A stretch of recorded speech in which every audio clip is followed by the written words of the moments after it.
voice so many times, but now to... Thank you, thank you. Yeah, it's kind of high pitched. It's very distinctive. Do you ever meet somebody that doesn't know that you voice Doc McStuffins, that picks it up from your voice like, hey, you sound like this character?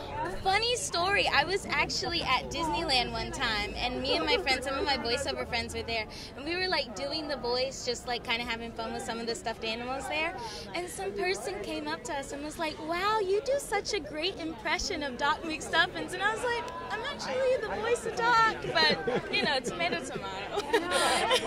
So how does it feel to be on a program that reaches so many young people, and that where you have like influence over their lives with the stories that you get to voice? How does that feel? Yeah, it's very impactful. I mean, not just for the people who watch it, but for me too. I've been doing this role since I was 9, and you know, I don't think I really understood how much of an impact it would have on people. But as I've gotten older, I've realized how important it is to have a show, and how important it is for black kids to wake up and see an animation character who looks like them. And that's really important to me, and I've been so grateful to have done this role and to have voiced this character who has been so impactful for people. So we're at this carpet for Little, and we have a Little executive producer creator that made that. What's going to be the impact of that on future generations? That's so inspiring. I know Marseille, I'm friends with the family and with her too, and she's just such an amazing little girl. I mean, I think this is going to be so inspiring for everybody. You have no limits to what you can do, and she's basically proving that. So last question, what's one thing that you could do when you was little that you can't do anymore? Or you could get away with when you was little, whatever? Ooh, one thing I could get away with when I was little but I can't do anymore? Like making a face like you're not in trouble, or Don't be a cheat sheet for her. She doesn't need a cheat sheet. Oh, I don't know. I'm trying to help. I'm a doctor. Don't disrespect me. No. I don't know. I probably could say like funny jokes or make fun of people, and now I can't say that because it comes off a little offensive now. But if I were to say some of the jokes I said when I was younger, I'd probably be in trouble now. So I'll just leave it at that. What up, y'all? What's going on? Oh man, come on. Good to see you. Thank you for Great movie. coming and talk to me, people. Well, what was the decision to take on this historic project with such a young EP? And are you scared she's coming for your job? Yeah, you know what? I didn't think that it was going to be any good. I'm going to be honest with you. They told me, Kenya Barris, the creator of Blackish, called me and he said, I got an idea and I want you to hear it. I said, great. Kenya, I'll listen to anything you have. He said, well, it's not actually from me. It's from the little girl who plays Diane on my show. I said, the little girl with the glasses? He said, yes. I said, stop playing. I got stuff to do. I'm busy. I got real meetings to take. He said, we'll take this meeting.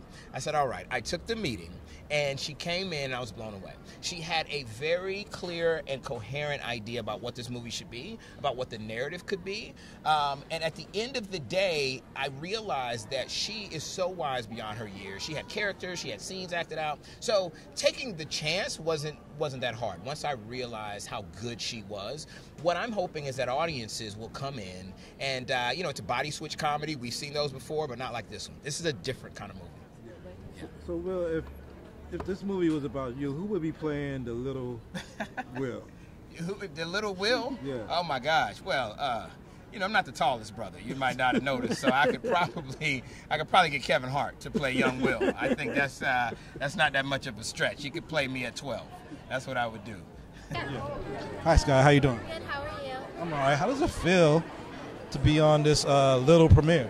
It feels awesome. I'm super excited to see the film tonight. Now, people look at you as one of our younger actors. I don't want to say a little actor because you're a big actor. There's no little roles, but you're living like this big life. What if you could go back and be little without being a star? Like, what's one thing you would want to do?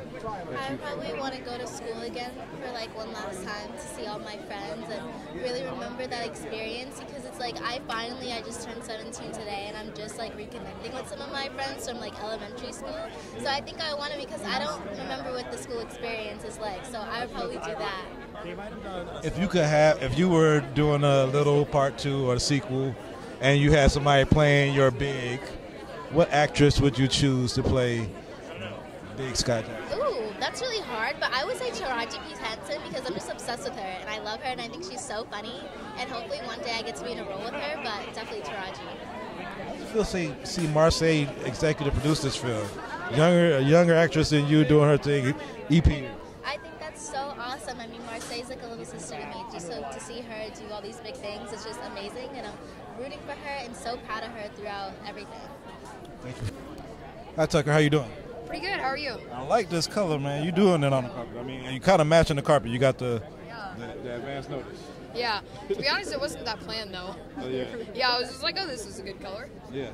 So tell me, not only how does it feel to be like a castmate, but to be involved with a project with such a young executive producer, how did that feel to see like one of your peers rising to that level of the film production? It was pretty crazy working on the film with the youngest executive producer in Hollywood ever, because I feel like this film will have such historical importance, and I feel very proud to have worked on something of such importance. Yeah. If you were the lead star in Little, and who would you cast to play your big? Maybe Will Ferrell. I don't know. I'm thinking Matt McConaughey. I don't know. Will Ferrell? Yeah, maybe. Okay, all right. I feel like that. What was one of the funnest things about shooting in Atlanta? Probably, we have family in Atlanta, so it was pretty easy to stay with them. But probably, I guess I was just familiar with the terrain, so like I knew where everything was, and I was just like, it was kind of like a second home to me. Yeah. So what do you have coming out? I know this is a big film. Do you have anything that you're looking forward to next? Are you working on another project yet?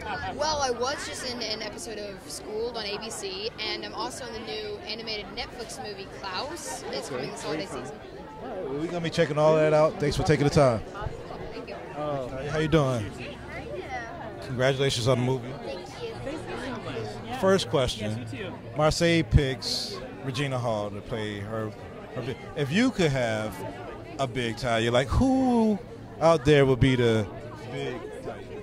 Well, in terms of like Asian American actresses that I look up to, I definitely look up to people like Constance Wu and Gemma Chan and Lana Condor. Those people that are part of this, at the center of the movement for more representation for everybody, and definitely one of them. Just working with any one of them would be incredible.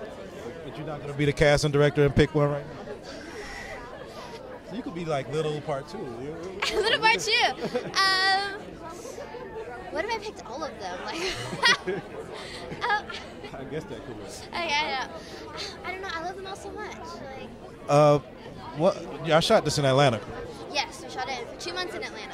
How was it being in Atlanta and getting some of the Atlanta culture? Oh, that was amazing. I love Atlanta. I've never been over to Atlanta before. But when I got there, it was just there's something so different about it, but so refreshing about it, you know? Like, you go there, there's all this green. Not the green that we see here, but it's just, I just love the city, and I'm so thankful we got to shoot out there. It was an experience I've never had before, and I'm so grateful for that experience. We can't wait to see the film so we can see you doing your thing. Keep on acting, we'll keep on watching. Thank you. Thanks so much. Rolling. All right, I got Decatur's own Tone Bell. How you doing? Man, come on, man. Straight from the east side, baby. I don't know. I might do some Decatur trivia. Let me see. It's been a while. It's been a while? Look, I left in 2000, so, but I go back all the time. Roller skating rink off Wesley Chapel. Golden Glide, baby. You'll find it all at... Wait, I didn't hear that part. You'll find it all at something mall.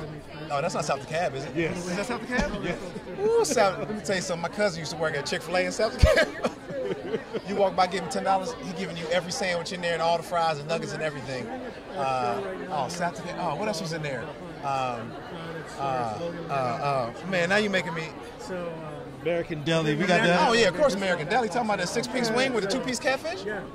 I think he's from Decatur, y'all. I think he's from Decatur, man. Okay, yep. So, Pass the test. So how do you feel to be in this movie, shot in Atlanta, with some historic executive producer that's a lot littler than we are? It's probably more mature. Yeah.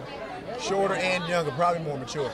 it was amazing to be able to go home and I mean, I've worked with Will Packer before, and I know Regina and Issa, and I knew Marseille when they started Blackish. We had some press together early on, so I watched them kind of grow up, and it doesn't surprise me at all that she's doing what she's doing, and she's not gonna stop. I know that for sure. Yeah. And then of course when they offered me the role, it's like I can go home and I can be around my family and friends, but also with some people that I've seen from Hollywood, and it was like going to a family reunion every day. It's like I was excited to get up at 5 o'clock in the morning, go on set. I gotta ask you though, it's been a tragic week with the loss of Nipsey Hussle, and when I look at Coast to Coast, I look at Nipsey as like the West Coast Killer Mike. What do you think we could do to like support these artists that are stepping outside of just the beats and the music and trying to do something more than we have thus far? I think we have to listen to more than the music. You can't just listen to the album because there's a great feature on it, or you see it come out on any platform. You got to look into the man of who that is, and especially if you listen to Nip's lyrics, he was already saying what he was doing, and some people just ride that beat sometimes. So if you just listen to what he's doing, and you hold that to his word, and you look at what he was doing, it was sitting right there in our face the whole time. And sometimes we don't realize it until they're gone. But he was saying everything he was already doing. And shout out to Nips and his family and everybody who was around doing their best to try to keep him here, because he was actually, my special came out not too long ago in Nips. We were talking back in the fall about him gifting me a song for my special, for the credits. He wasn't even gonna charge me for it. Right. And that was just something that he was like, look man, this is your first thing? Let me see if I can help out. He's like, if your boy doesn't get the track done, if Goldie doesn't get the track done, let me know, man. And even though we didn't end up using it, he was still willing to even help me out. Didn't even even matter. Yeah. And I think that's an important. We should all do that, man. We can't have this crabs in a barrel mentality. You know, it's each one teach one. We all need to be helping each other out. I appreciate the time, so can't wait to see the movie. All right, BLACKTREE, we're here with Lamin. We're on the little carpet, and he's not that little. I think he's about 6'6". Tell us something that you could get away with when you was little that you can't get away with now. Let's see, what can I get away with? You can get away with not paying for anything. You know, going out to dinner, just not worrying about where the bill was going to be paid at, watching TV, eating the groceries, not having to pay for nothing. It don't work like that. It don't work like that. I thought the refrigerator was magic and the auto refilled or something, but no, that ain't the case. You know? Now, I know you've been working with your sister all the way from awkward black girl. But I mean, I guess you've been working with her since you were born. Really. But I mean, how has that process been to see her evolution as a producer, creator, and now like a star on screen? Like, how is that? Well, I tell people that she's always had that drive, and she's always been involved in this side of the entertainment world, writing scripts when she was first grader, you know, and directing, you know, church plays or whatever it was, and just involving everybody in her production. So it's not a surprise to me that she made it, but maybe just the magnitude of how big and how fast it's happened, it's just kind of been mind-blowing, you know. Yeah. But I always believed she would make it. Now, I don't want to take down the temperature of enjoyment on this carpet because we're here to celebrate. But I mean, I gotta speak to you. I mean, you in Beer Gang, everything, and and you know, we lost an icon, somebody that probably meant more outside of music to me than he did in music. But like, I mean, how do you think LA, the community, should move forward and represent Nipsey in a way that would have made him proud?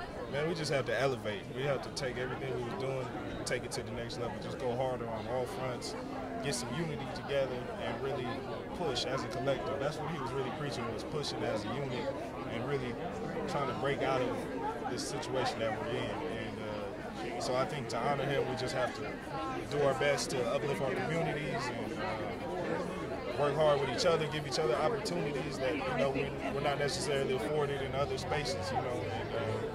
And so that would be the best way to honor his legacy.